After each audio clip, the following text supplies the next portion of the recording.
Bueno, ahora nos vamos a concentrar en otros aspectos que también son importantes en el diseño de experimentos y quiero mencionarlos porque tanto en el libro como en el programa también los tienen que configurar. Entonces, a ver si lo encuentro aquí, si no entonces lo explico.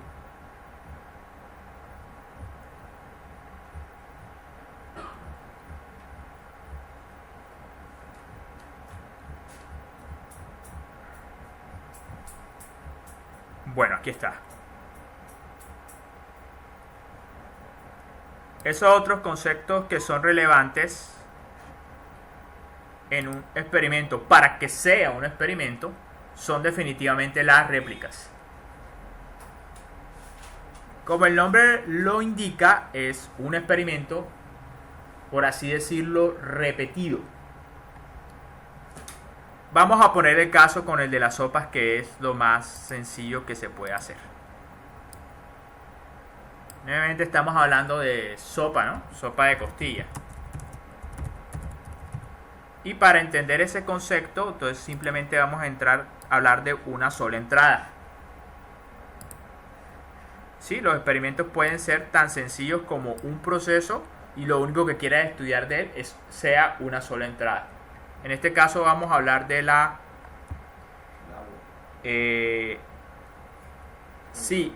vamos a hablar del agua. Pero definitivamente, si tú en un experimento no haces pruebas con diferentes niveles del factor, tampoco es un experimento. Entonces, vamos a hablar de agua de 1 litro y, no sé, 2 litros. 2 niveles solamente. Ahora, ¿tú cómo sabes que lo que sea que esté afectando a la salida de verdad depende del cambio de nivel del agua? Para estar completamente seguro, algo que tú haces es simplemente hacer réplicas. Si yo hiciera un experimento como este que estoy especificando, ¿cuántos experimentos mínimos debería hacer? Mínimo 2. Solamente tendría que hacer 2 experimentos. Y la idea es obviamente ver si se nota un cambio acá. Digamos que es la viscosidad, no sé. Entonces vas a tener 2 valores de viscosidad. Uno para la prueba en la cual utilizaste un solo litro y después el otro experimento en el cual utilizaste. Entonces llamaremos eso el resultado de 1 litro. Y el resultado de 2 litros. Ahora, ¿cuál es la idea? La idea siempre en el diseño de experimentos y análisis de experimentos es ver si hay una diferencia lo suficientemente grande entre este valor y este valor. Vamos a ponerle un valor a este. Digamos que este es un centistock. Y este dio 1.5 centistock. Entonces, básicamente la pregunta es, ¿tú cómo sabes que ese cambio se debió a el cambio del agua? ¿Cómo lo puedes intuir? Tú dices, no dio lo mismo. Entonces debió ser debido a que el agua afectó la viscosidad final de mi sopa. Pero eso es la razón por la cual nosotros empleamos réplicas. ¿Qué tal si se hace una réplica?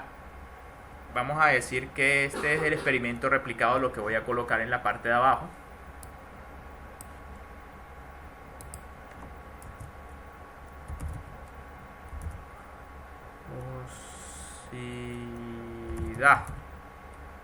Bueno, disculpen la ortografía.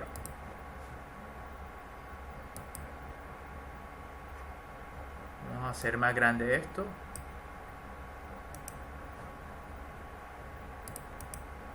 Así.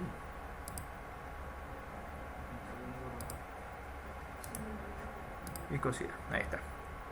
Entonces vamos a decir viscosidad del primer experimento, en el cual no había réplicas, y el segundo que obviamente ya son réplicas.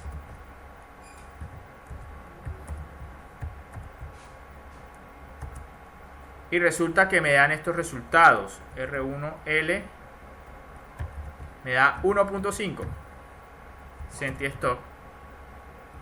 Y en el segundo, que se hace 2 litros, me da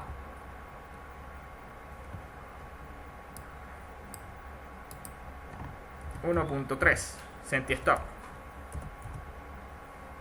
Ahora, ¿qué me dicen? Hay una variable que no podemos controlar, que es la que hace que la variación.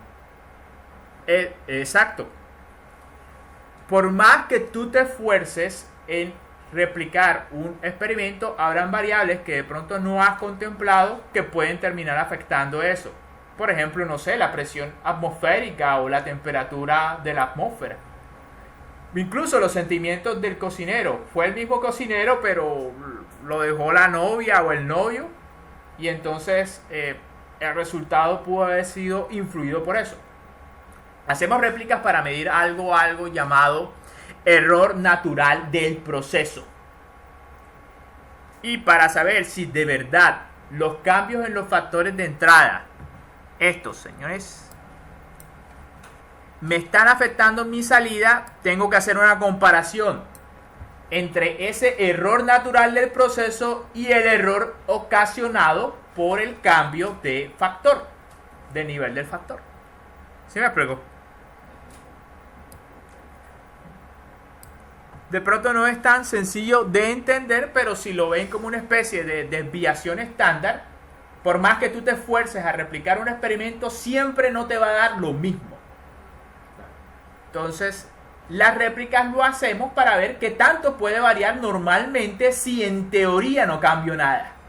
Y la idea es comparar esa variación con respecto a los valores de los cambios en mis factores de entrada. Si se supone que esos valores nuevos están por fuera de esa desviación, en teoría podría ser que de verdad el factor lo esté influyendo. Si no, no está importando. A veces simplemente lo que sucede es que el factor sí importa, pero no lo estás variando lo suficiente acá para que se pueda notar una diferencia importante acá. Es como cuando tú tienes un radio y no sabes qué botón sube el volumen. ¿Qué haces? Empiezas a mover. Digamos que tienes 3 perillas. Mueves una un poquitito y no sucede nada. Y hace lo mismo con todas. ¿Significa que ninguna controla el volumen? No. Simplemente no has movido lo suficiente la perilla para apreciar un cambio en el ruido de tu grabadora de sonido. Es lo mismo acá. Entonces, por esa razón, siempre que hagan experimentos deben hacer réplicas. Y el concepto de réplica es: una réplica de tu experimento significa hacer 2 veces el experimento. En este caso, ¿cuántas réplicas estamos haciendo? Una sola réplica. Pero ya con eso tenemos que hacer 4 experimentos. O, como lo denominan en el libro, corridas experimentales.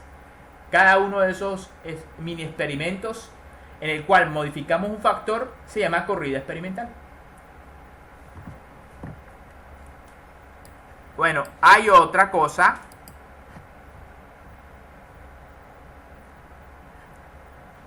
que es propio de los experimentos y nuevamente también lo va a mencionar el programa y el libro de Montgomery. Aleatorización. Significa que el orden como vas a correr estos experimentos no es el mismo. Es decir, lo deben hacer en desorden o aleatoriamente. ¿Por qué se hace de esa manera? Retomemos el caso de la sopa. Digamos que él emplea los mismos instrumentos para fabricar el plato número 1 y el plato número 2. ¿Sí?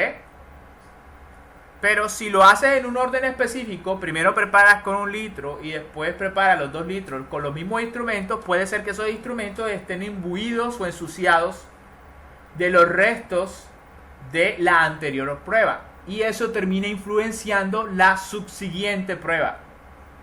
Entonces, para evitar ese tipo de dependencias del orden como has realizado los experimentos, mejor lo haces en desorden.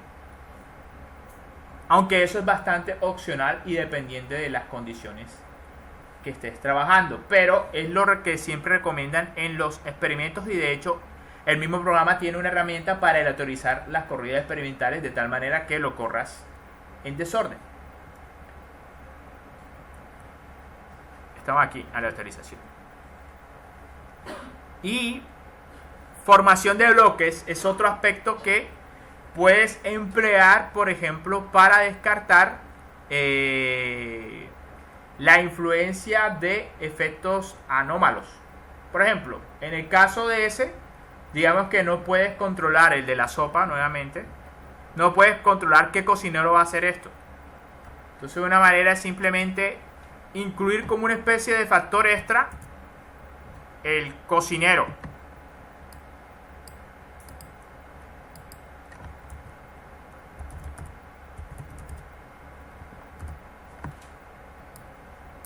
Tienes el cocinero A y B.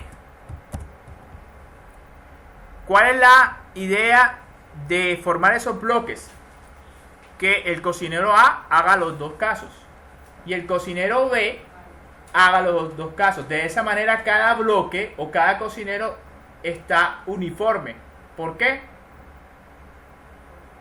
Porque está realizando básicamente los dos platos.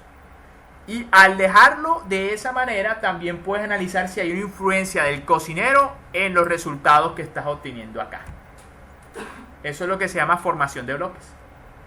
Es el equivalente, por ejemplo, si haces un experimento en una empresa que hace turnos de producción, de pronto una característica de tu experimento es el operario, o tal vez la máquina en la que se hace. Entonces la idea es formar este tipo de bloques para garantizar homogeneidad en los experimentos estos. De lo contrario, entonces también estarías midiendo el efecto del cocinero. Y de todas maneras, estadísticamente puedes hacer ese tipo de análisis y descartar si el cocinero estaba afectando o no. Listo. Entonces, hasta ahora hemos terminado los conceptos básicos del diseño de los experimentos. Yo pensaría que vamos a suspender un rato acá y después retomamos con los tipos de experimentos. Vamos a parar.